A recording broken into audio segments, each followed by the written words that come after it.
नमस्कार दोस्तों, आज की इस नए वीडियो में आप लोगों का एक बार फिर से स्वागत है। दोस्तों, इस वीडियो में सामान्य ज्ञान से संबंधित 20 महत्वपूर्ण प्रश्नों को मैं डिस्कस करने वाला हूं। तो दोस्तों, अगर आप एग्ज़ाम की तैयारी कर रहे हैं तो आपके लिए वीडियो बहुत ही ज़रूरी है। दोस्तों, वीडियो में लास्ट तक बने रहिए और अगर वीडियो पसंद आए तो लाइक कीजिए, कमेंट कीजिए और ज़्यादा से ज़्यादा शेयर कीजिए। और चैनल पे अगर आज पहली बार आए हैं, चैनल को सब्सक्राइब जरूर कीजिए क्योंकि ऐसे ही नॉलेजेबल, इंटरेस्टिंग और सामान्य ज्ञान से संबंधित वीडियो मैं हर दिन आप लोगों के लिए लेकर आता रहता हूं। तो चलिए दोस्तों, अब वीडियो को शुरू करते हैं। गांधी जी ने सर्वप्रथम भारत में सत्याग्रह का प्रयोग कहाँ किया?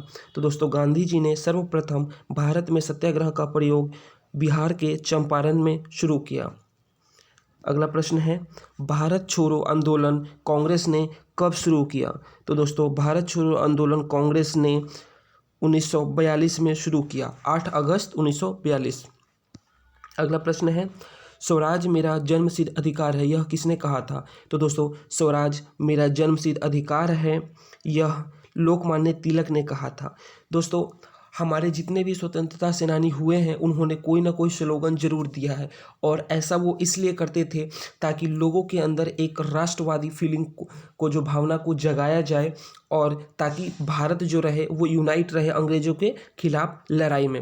तो दोस्तों, ये जितने भी स्लोगन दिए गए हैं हमारे स्वतंत्रता सेनानियों के द्वारा, ये एग्जाम्स में अलग अलग एग्जाम्स में पूछे जाते हैं। तो सभी स्लोगन लगभग आपको याद होने चाहिए, चाहे किसी भी स्वतंत्रता सेनानी ने दिया हो। स्लोगन सारे बहुत ही महत्वपूर्ण है। यहाँ पे स्वराज मेरा जन्मसिद्ध अधिकार है, यहाँ पे लोकमान्य तिलक ने दिया था इस स्लोगन को। महात्मा गांधी जी के असहयोग आंदोलन के दौरान किसने अपनी वकालत छोड़ दी थी? तो दोस्तों, मोतीलाल नेहरू ने अपनी वकालत छोड़ दी थी। कब छोड़ दी थी? तो महात्मा गांधी के असहयोग आंदोलन के दौरान। अगले प्रश्न की ओर बढ़ते हैं।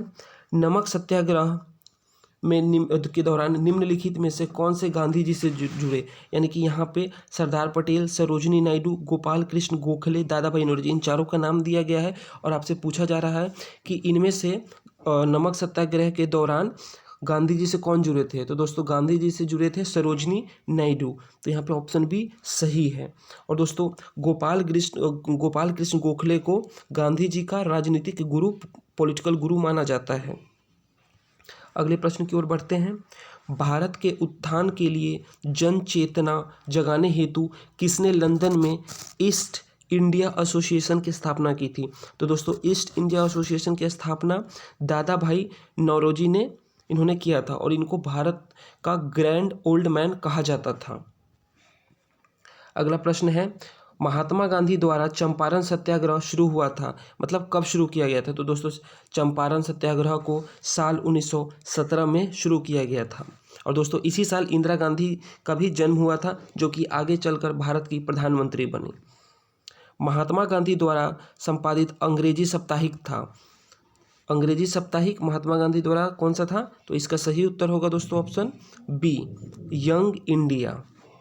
ये भी बहुत ही इंपॉर्टेंट क्वेश्चन है दोस्तों। महात्मा गांधी से रिलेटेड जो भी प्रश्न बनता है वो बहुत ही महत्वपूर्ण होता है, तो आपको याद होना चाहिए। चलिए अगले प्रश्न की ओर बढ़ते हैं। अब गदर पार्टी का मुख्यालय कहाँ था? तो दोस्तों, गदर पार्टी का मुख्यालय था सैन फ्रांसिस्को में। तो यहाँ पे ऑप्शन डी सही है। सुभाष चंद्र बोस ने कब कांग्रेस की अध्यक्षता से त्यागपत्र दे दिया था? तो दोस्तों, ये उन्होंने 1939 में दिया था। और क्यों दिया था? तो कांग्रेस के साथ इनका कुछ मुद्दों पर मतभेद हो गया था, जिसकी वजह से इन्होंने अध्यक्षता से त्यागपत्र दे दिया था। किस कांड के कारण असहयोग आंदोलन बंद करना पड़ा? तो दोस्तों, चौरी चौरा कांड की वजह से असहयोग आंदोलन को बंद करना पड़ा था, क्योंकि चौरी चौरा के दौरान, घटना के दौरान कुछ हिंसा की खबरें आई थी जो कि गांधी जी को बिल्कुल भी वो मतलब रास नहीं आया और जिसके बाद उन्होंने इस आंदोलन को ही बंद कर दिया। क्योंकि दोस्तों, गांधी जी जो थे वो शांति के मार्ग पे आगे बढ़ते थे, तो उनका मानना था कि हम अगर आंदोलन कर रहे हैं तो वो शांतिपूर्वक होना चाहिए, शांति प्रिय होना चाहिए। तो जब असहयोग आंदोलन चल रहा था उसी वक्त चौरी चौरा कांड हो गया और जिसकी वजह से गांधी जी को असहयोग आंदोलन बंद करना पड़ा। और दोस्तों, चौरी चौरा आपको कहाँ पे मिलेगा? तो चौरी चौरा मिलेगा आपको यूपी में, यानी कि उत्तर प्रदेश में। अगले प्रश्न की ओर बढ़ते हैं। निम्नलिखित में से कौन सीमांत गांधी के नाम से जाने जाते थे? तो दोस्तों निम्नलिखित में से सीमांत गांधी के नाम से जाने जाते थे खान अब्दुल गफ्फार खान। तो ऑप्शन सी यहाँ पर सही है। भारतीय राष्ट्रीय कांग्रेस की प्रथम महिला अध्यक्ष कौन थी? तो दोस्तों भारतीय राष्ट्रीय कांग्रेस की प्रथम महिला अध्यक्ष थी एनी बिसेंट। दोस्तों एनी बिसेंट आयरिश लेडी थी, यानी कि ये मूल रूप से आयरलैंड की रहने वाली थी।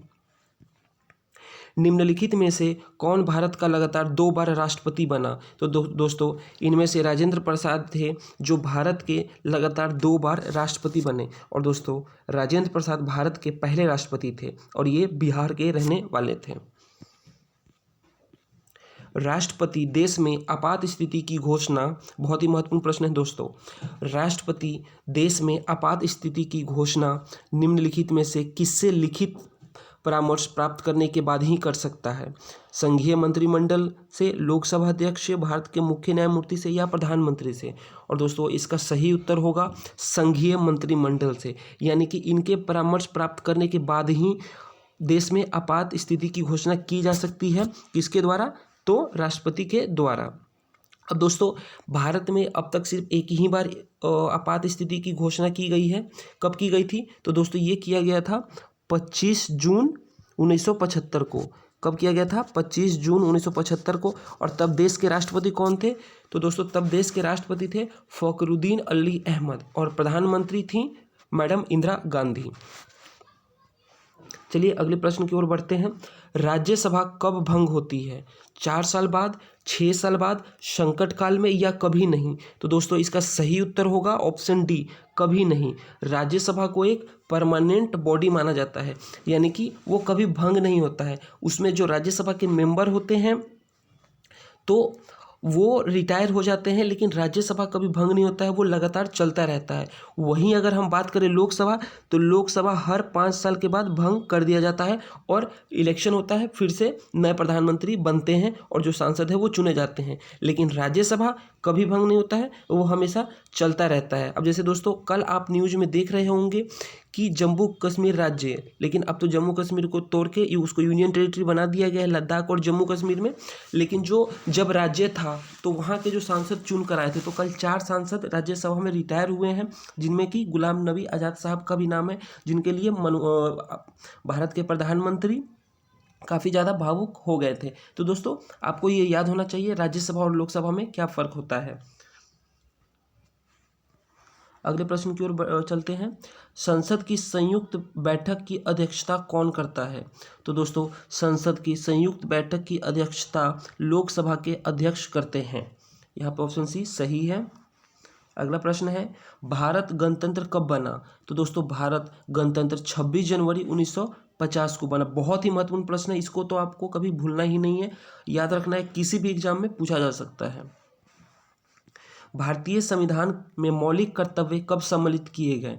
तो दोस्तों भारतीय संविधान में मौलिक कर्तव्य सम्मिलित किए गए थे सन 1976 में। तो ऑप्शन सी यहाँ पे सही है।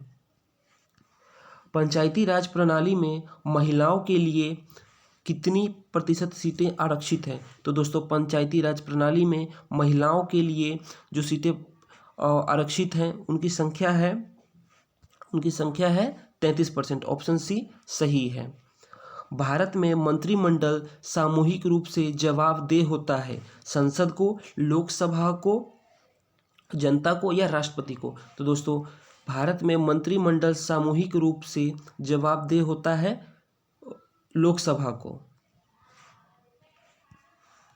उच्च न्यायालय के न्यायाधीशों की नियुक्ति करते हैं, यानी कि जो उच्च न्यायालय में न्यायाधीश होते हैं उनकी नियुक्ति कौन करता है? सर्वोच्च न्यायालय, प्रधानमंत्री, राष्ट्रपति या मुख्यमंत्री? तो दोस्तों यहाँ पे सही उत्तर है ऑप्शन सी, यानी कि उच्च न्यायालय के न्यायाधीशों की नियुक्ति राष्ट्रपति करते हैं। तो दोस्तों आज के इस वीडियो में बस इतना ही। आशा करता हूँ कि ये वीडियो आपको बहुत पसंद आया। दोस्तों वीडियो पसंद आया तो ज़्यादा से ज़्यादा लाइक कीजिए, कमेंट कीजिए, शेयर कीजिए। चैनल को सब्सक्राइब नहीं किए हैं दोस्तों तो चैनल को सब्सक्राइब कर लीजिए। दोस्तों आज की इस वीडियो में बस इतना ही। अगले वीडियो में कुछ और इंपॉर्टेंट क्वेश्चंस के साथ, महत्वपूर्ण प्रश्नों के साथ मैं फिर मिलूंगा। तब तक के लिए बाय बाय।